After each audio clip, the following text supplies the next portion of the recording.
Hello అండి, నమస్తే. Welcome back to our channel Kanmuru vlogs. నేను మీ శ్రావణి. ఈరోజు వ్లాగ్లో డైలీ రొటీన్ కాకుండా నేను బయటికి వెళ్ళినప్పుడు వ్లాగ్స్ ఏమైనా తీయమని అడుగుతున్నారు కదా. అయితే ఈరోజు వ్లాగ్లో టెంపుల్కి వెళ్ళాము, ఉండ్రపూడి ఆంజనేయ స్వామి గుడికి. మీలో చాలా మందికి ఈ టెంపుల్ గురించి తెలిసే ఉంటుంది. ఎప్పటి నుంచో వెళ్దాం అనుకుంటున్నాము, కానీ హాలిడేస్ ఇద్దరికి కలవడం లేదు. కలిసిన రోజేమో పిల్లలకి బాగోవడం లేదు, మేము రెస్ట్ తీసుకుంటాం, ఇవే సరిపోతున్నాయి. ఇంక ఇట్లా అయితే అలాగే అయిపోతుందని చెప్పి మొన్న సెకండ్ సాటర్డే తర్వాత సండే వచ్చింది కదా, ఆ రోజు అయితే ఉండ్రపూడి వెళ్ళాను. అయితే ఇందులో ఇట్లా పాల పొంగళ్ళు ఉంటాయి, పొంగించుకోవచ్చు, టికెట్స్ ఉంటాయి అనే విషయం నాకైతే మొన్నటి వరకు తెలియదు. నాకు తెలిసిన వాళ్ళు ఒకళ్ళు చెప్తే టికెట్ తీసుకున్నాను. టికెట్ కేవలం 30 రూపీస్ మాత్రమే. ఇంకా పొయ్యి మీద పొంగల్ పెట్టి ఇంటి దగ్గర నుంచి తమలపాకులు, పువ్వులు, కొబ్బరికాయ అన్నీ తెచ్చుకున్నానండి. అయితే వాటిని పొద్దున్నే నేను వచ్చేటప్పుడు ఇంట్లో దొరికిన కవర్తో అన్నీ సెపరేట్గా పెట్టేసుకుని తెచ్చుకున్నాను. తీరా అక్కడికి వెళ్ళాక ఆలోచిస్తే, అంటే అన్నీ నల్ల కవర్లో పెట్టాను. మనకి కొంచెం కొంచెం వాటికే సెంటిమెంట్లు గుర్తొచ్చేస్తాయి కదా. అక్కడి నుంచి ఇక్కడ వరకు గుడికి వచ్చి నల్ల కవర్లో పువ్వులు పెట్టుకుని గుళ్ళోకి వెళ్ళడం ఎందుకులే అని చెప్పి మళ్ళీ ఆ కవర్లో నుంచి కేవలం అవసరమైనవి మాత్రమే తీసుకుని గ్రీన్ కలర్ కవర్ కూడా తెచ్చాను. అంటే కొబ్బరికాయ అవి బయట తీసుకున్నాను కదా, వాళ్ళు ఇచ్చిన కవర్స్ ఉన్నాయి. ఇంకా పాల ప్యాకెట్ అవన్నీ తీసుకున్న కవర్స్ ఉన్నాయి. అందులో ఒక కవర్లో కొన్ని పువ్వులు, సాంబ్రాణి పుల్లలు, అట్లాగే తమలపాకులు సెట్ చేశాను. ఇంకా బయట నిమ్మకాయల దండలు 2 అవన్నీ తీసుకుని ఉంచాను. ఇంకా అవన్నీ సదరాలి. ఈలోపు పొంగల్ కాస్తంగా ఉడికిపోయింది. ఇంకా అందులోకే కొంచెం బెల్లం అది వేద్దామని చెప్పి మళ్ళీ పొయ్యి దగ్గరికి అయితే వెళ్ళాను.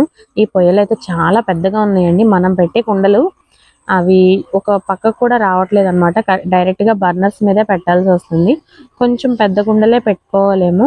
ఇది కేజీ ఉడకదులే, ఒక అర కేజీ బియ్యం అయితే ఈ కుండలో ఉడికిపోతాయి. ఇంకా అంతకు మించి నేను ఎప్పుడు ఎక్కువగా వండింది లేదు. ఇంకా మార్నింగ్ వచ్చేటప్పుడే పొంగల్ త్వరగా అయిపోవాలని బియ్యం ఇంటి దగ్గర నానబెట్టుకుని బెల్లం కూడా ఒక బాక్స్లో కొట్టేసుకుని తెచ్చుకున్నాను. యాలక్కాయలు అవి కూడా చక్కగా కొంచెం మెత్తగా దంచేసుకుని అదే క్యారేజ్లో కట్టేసుకుని వచ్చేసాను అనమాట. ఇంకా బెల్లం కూడా వేసేసాను కదా, దర్శనానికి వెళ్ళిపోదాం, మళ్ళీ కొద్ది జనం పెరిగిపోతారని చెప్పి అన్నీ సదిరేసుకుంటున్నాను నీట్గా. మొత్తం సదరడం అయిపోయిన తర్వాత తీరా చూస్తే నేను గుడికి వెళ్ళేటప్పుడు టవల్ తీసుకుంటాం మర్చిపోయాను. పొద్దున చాలాసార్లు అనుకున్నాను అల్మర్లో నుంచి ఏదైనా టవల్ తెచ్చుకుని పెట్టుకోవాలని. ఇంకా పిల్లల కోసం అని తీసుకువెళ్ళిన స్కార్ఫ్ని ఇంకా దాన్నే ఫోల్డ్ చేసి పెట్టేశాను. ఏమో అది అంత వేడి తట్టుకోలేదేమో అనిపిస్తుంది. చాలా పల్చటి స్కార్ఫ్ అనమాట. ఇంకా పిల్లల్ని ఎక్కడికి బయటికి తీసుకెళ్ళాం కాబట్టి వీళ్ళు మ్యాక్సిమం అసలు ఒక చోట ఉండట్లేదు. సరే అస్తమానం విసురుకోవడం ఎందుకు, వాళ్ళకంటూ కొంచెం స్వేచ్ఛ ఉండాలి కదా అని చెప్పి నేను పొంగల్ వండినంతసేపు ఎటు వెళ్లకుండా ఆ పక్కనే పూల కుండీల పక్కన ఆడుకోమని చెప్పాము. కాకపోతే సాధ్యమైనంత వరకు చాలా చిన్న చిన్న క్లిప్స్ తీపిచ్చానండి. ఎక్కువ క్లిప్స్ తీయడానికి మా వారు కూడా అంత సపోర్టివ్గా లేరు, చాలా సీరియస్గా ఉన్నారు. గుడికి కూడా నేను మా పిల్లలు మాత్రమే దర్శనార్థం లోపలికి వెళ్ళాము.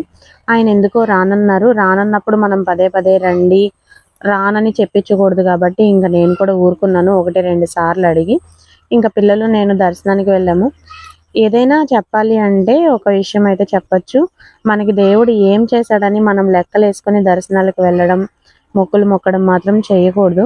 మన పని మనం చేయాలి. దేవుడు ఏం చేయాలనేది ఆయనకి తెలుసు. ఆయన ఎప్పుడు ఏది చేయాలనుకుంటారో అది అప్పుడు చేస్తారు. మనం వెళ్ళి ఇప్పుడు దర్శనం చేసుకుని దండం పెట్టుకోగానే మనకి కోట్లు పడిపోవాలంటే పడిపోవు కదా.